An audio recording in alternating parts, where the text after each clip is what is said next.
a week with the iPhone 5 on EE, the UK's first 4G network and gadget. Last week, EE publicly flipped the switch on its 4G network, launching LTE in London, Bristol, Birmingham, Cardiff, Edinburgh, Glasgow, Leeds, Liverpool, Manchester, Sheffield and parts of Southampton. EE also plans for an additional 5 cities before the new year. The new phone network, composed of equal parts T-Mobile and Orange, has other plans, and they start from one SIM only starting November 9 while phone packages begin at $6 per month. For that, the new network offers its customers 500 megabytes of data, plus unlimited calls and texts. The data plans scale up from there, all the way up to 8 gigabytes of monthly data, alongside a system of on-off data bundles. So being an earlier adopter comes at a very specific cost. Are the wonders of a next-generation network worth it? We inserted a freshy 4G SIM into an iPhone 5 and now have been using it for over a week. Get our full verdict after the break. First impressions. Our first days landed us with a big problem. After switching on the phone, we lacked any LTE coverage inside our home. Not a good start. This was despite being located close to central London, apparently in an excellent coverage area. Being an earlier adopter comes at a very specific cost. Are the wonders of a next-generation network worth it?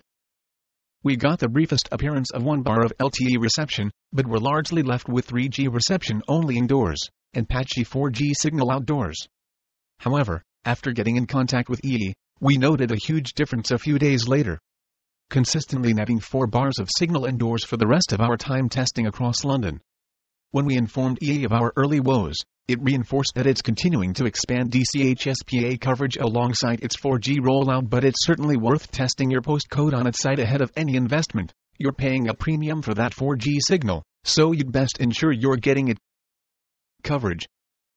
Launching across those 11 cities mentioned earlier, EE plans to add an extra 2,000 square miles of 4G coverage every month, covering 98% of the UK before 2015.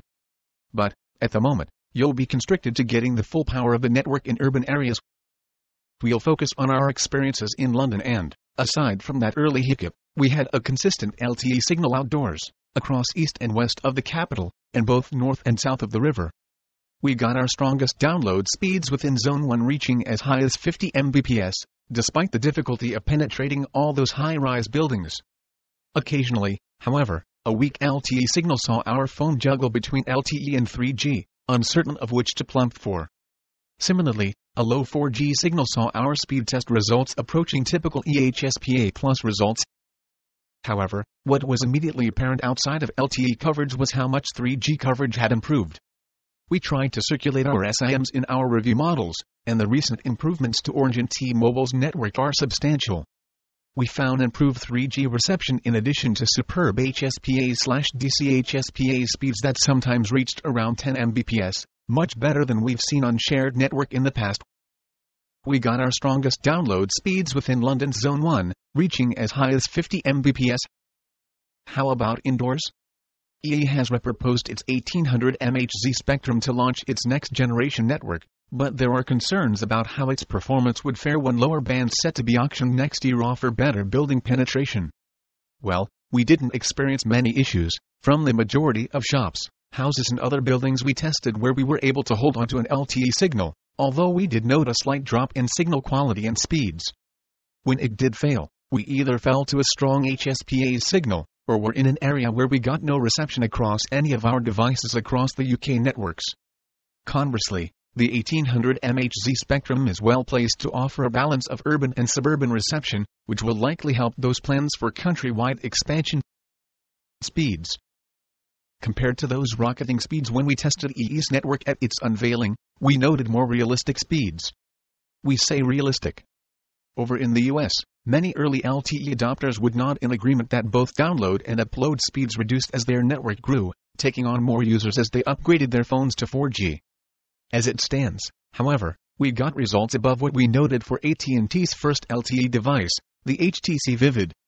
While our US colleagues saw download speeds between 20 Mbps to 25 Mbps down, in the last week we were pulling data down at speeds between 15 Mbps and 35, averaging around 26 Mbps in LTE-compatible areas. If we stack upload speeds against AT&T's LTE launch device, EE gave us an average upload speed of 15 Mbps versus between 10 Mbps to 15 Mbps on the US network, while latency was consistently around 50 milliseconds as it stands. EE is performing better than the averages across all US networks, for now.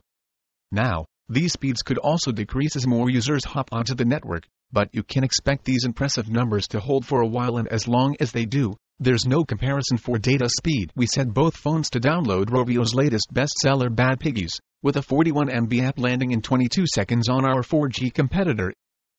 EE's investment in its older network coverage 3G to DCHSPA has noticeably improved in recent months, averaging around 8 Mbps during our tests around London. We can legitimately tether from a 3G device and get our work done, even to upload video and photos. To compare the benefits of EE's 4G network against its existing 3G infrastructure, we grabbed two iPhone 5s, one with a 3G-only EESIM, another with a full 4G works on it. While your experience will vary, London's notoriously spotty network coverage, regardless of carrier, makes it an ideal place to test. We set both phones to download Rovio's latest bestseller Bad Piggies, with a 41 MB app landing in 22 seconds on our 4G competitor. On 3G it took considerably longer, installing in just under 2 minutes. These weightier downloads offer the best demonstration of speed on the new network, as we found a relatively comparable experience on mobile sites.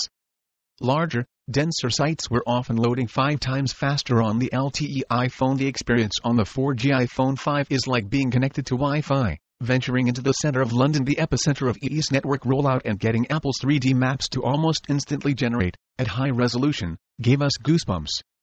Likewise, we were able to stream TV from BBC iPlayer without issue. Although as it was a phone network, it wouldn't let us download episodes, it demanded Wi-Fi. The toll for that stream was just under 10% of the battery charge, which burned through 111 megabytes of data, a fifth of that minimum plan. Data use. That. EE received a hammering when it announced its data options, with the smallest 500 megabytes option with phone shaking down your wallet for $6 per month. We've paid close attention to our use, ignoring our downloads for speed tests and the like, and you're courting trouble if you decide to pick the 500 megabytes package. Why, then, is this happening, given that EE reckons the majority of its users based on past use averages from Orange customers would barely touch this limit? It's simple. People will use their phones differently. Like the data use jumps seen after the launch of internet-friendly Android and iOS devices, if the web pages you visit load faster, you're going to read more, look at more, use it more. It's an inevitable change in use that EE either hasn't scheduled for, or hopes that its monopoly on 4G will cancel out. The degree to which you stream music and video or use it as a hotspot will be a deciding factor, while the often temperamental behavior of most carriers within London makes streaming a rare luxury. But elsewhere, it's already more than possible to hit a strong enough latency and download rate to stream the likes of Netflix on a 3G signal. If you're joining EE, the 2 GB data limit is a more sensible place to start with unlimited calls and texts. This is again relative to how you use your phone. But if you're not all that data hungry, keeping to calls, emails and media-free internet browsing, you're really only getting half the benefit of the premium you're paying for, and you'll be locked down for 2 years, during which those rival networks will be readying their own LTE plans at competitive, cheaper prices. UK's late arrival to the LTE party has meant you have the pick of some of the best phones out there. Fortunately, at least, UK's late arrival to the LTE party has meant you have the pick of some of the best phones out there. While we tested an iPhone 5 which made it just in time for EE's launch, funny that, you can also pick from Samsung's Galaxy Note 2, the Galaxy S3, HTC One XL, Huawei's NP1 LTE, not to mention Nokia's Lumia 920 and 820. In that regard, British phone shoppers have more choices than ever, with everyone aside from the currently non-LTE BlackBerry likely to find something among this crowd of flagships. Battery life. We pitted the 4G iPhone 5 against a 3G constrained model and an iPhone 4s, and found that there was a noticeable difference to the battery life.